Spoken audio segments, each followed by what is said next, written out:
welcome Andre Renee to the Editorial Report. Thank you for having me. I'm glad to be here. I bumped into you at all sorts of fun times during our tour through Comic-Con 2014 this year. Yes, we did see each other quite a bit. One thing I didn't check out, though, was anything Mass Effect. And so you visited the Mass Effect panel, and I got to admit, I kind of get frustrated when we're excited about something, but it's tough to assign it a headline because we have no title, we don't really know what it's about. So what do we know about the new Mass Effect? Well, that's a very fair point, and a lot of people have been reaching out to me on Twitter to say, oh, this isn't really news, they're just talking about conceptual stuff, which is, EA got pegged really hard for that over their whole E3 presentation, so this is really no different. But as a huge Mass Effect fan, any little tidbit of information I grabbed onto, and so they did actually talk about a substantial amount of things. Granted, they did have the disclaimer that said this could completely change, but for the final version, it's still very conceptual. The game is years away, which is the big takeaway for a lot of fans, knowing that we have to wait years for the game to come out. I mean, I think that means like at the earliest, we're talking like fall 2016 release, but it could be even like early 2017. For a potentially really huge game, though. Yes. So it's not, again, it's not like something like, Last Guardian or something where it's just like, what the heck is taking so long? Like, you can imagine why, that they have this whole new generation to play with, that hopefully people will be patient enough. But what are you really excited about? What were the big announcements? So they show some armor, both for the female version and the male version of the hero, talking about how customization of armor is going to be coming back into Mass Effect, and they're taking it even further than what we saw in Mass Effect 3, making even smaller individual pieces customizable, incorporating under armor elements that will help, boost your overall stats for your character. They did say that the protagonist will be a human character, which I know some Mass Effect fans were a little disappointed about. They didn't mention specifically other playable alien races, but they did say other alien races will be in your squad again, which we saw through all the Mass Effect games, which was exciting. They weren't giving up any story details whatsoever. One of the fan questions at the panel was where in the timeline in relationship to the trilogy will this new Mass Effect be set? Question a lot of people want to know. And they didn't give a specific answer. Instead, it was very cryptic.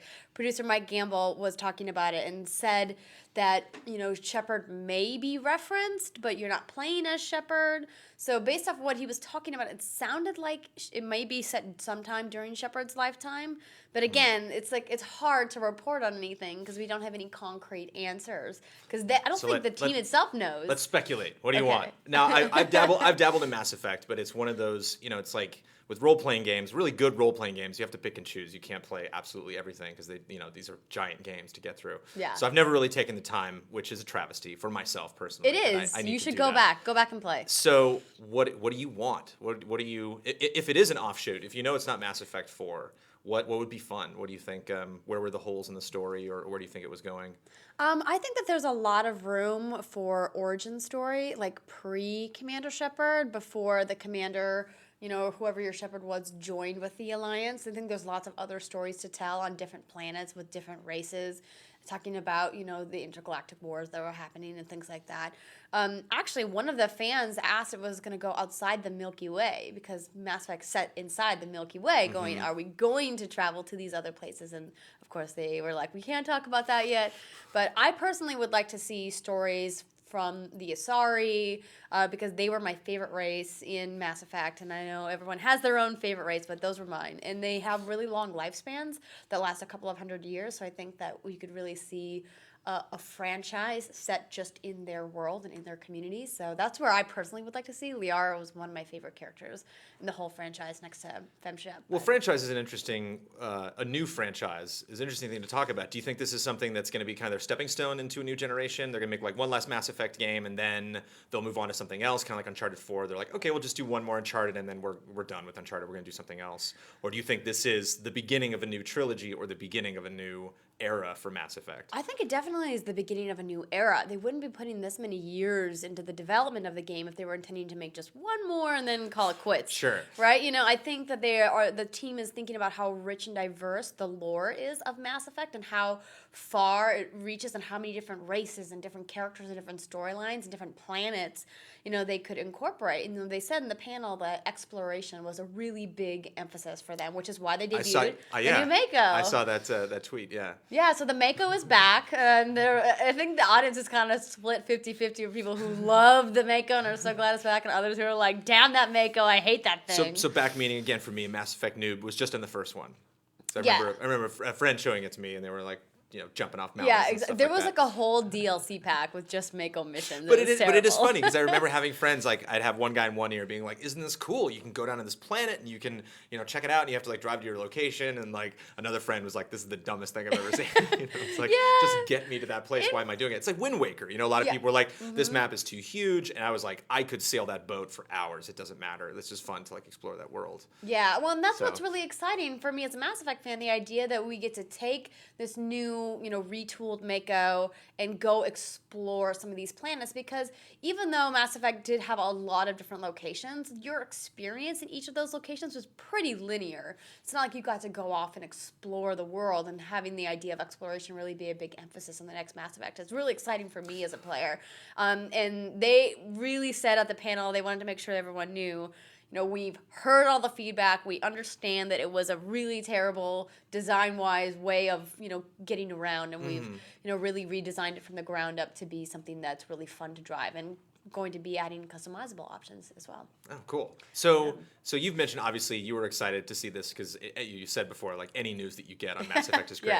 One final question from a business standpoint. Do you think something like this could potentially backfire? Like you were talking about with EA is kind of getting flack for like Battlefront showing up and being like, "Hi, we're at our desks having fun with stormtroopers," and you're like, "Great, exactly. it's not Same necessarily with Mirror's E3 Edge. material."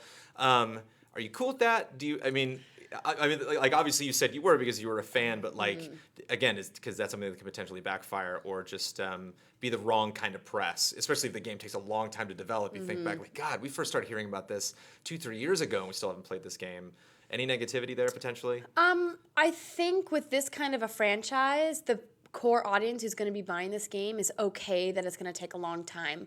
All of the feedback that I've seen on the Mass Effect coverage that we have done, the little of it that's out there, is that I'm okay with waiting, because you see franchises like Call of Duty that get so much flack for being a yearly franchise. And same with Assassin's Creed, being like, oh, they're just slapping these things together every year, despite the fact that there's different development teams working several years on them. Right. It's the And they're all illusion that that they're kind of like just throwing it together in a year and putting it out. BioWare has always had like one specific team really working on Mass Effect, and now they're working with BioWare Edmonton in addition to the Montreal studio to work together to create this Mass Effect. And I think that it's good that they're taking their time with it. Get it done right. After all of the hoopla over the ending of Mass Effect 3, make sure that you're doing right by the fans and really recreating this universe in a way that's going to be meaningful and immersive. So but specifically, I can wait. Yeah. I can wait. But not necessarily the waiting time, but specifically them showing up at Comic-Con as opposed to being like, let's just sit this one out because we don't really have that much new stuff to show. Do you think it was enough to present at Comic-Con? I mean, as a fan, yeah, because that's what Comic-Con is about. Right. E3, all news, all business. Comic-Con is really about fan service, and we see that not just with video games, but with the TV and movies that are there as well. Everything being about the fans, like the whole Hall H experience, how like press doesn't get preferential access because it's really all about connecting with the people that love your IP. So were there people cosplaying as Mass Effect characters just a little bit? Yeah, I didn't see a lot of them, but there were some. Yeah, I saw a really amazing Femshep. Oh, yeah? So, yeah, she was at the panel. She was a couple seats down from me. Her armor looked amazing. Yeah, they have to have, like, bigger chairs or something for some of those panels. Yeah, exactly. Cool. And you saw some more stuff that we can talk about at a later date. But thank you for coming in to chat about it. Thank you for having me. Excited to be here.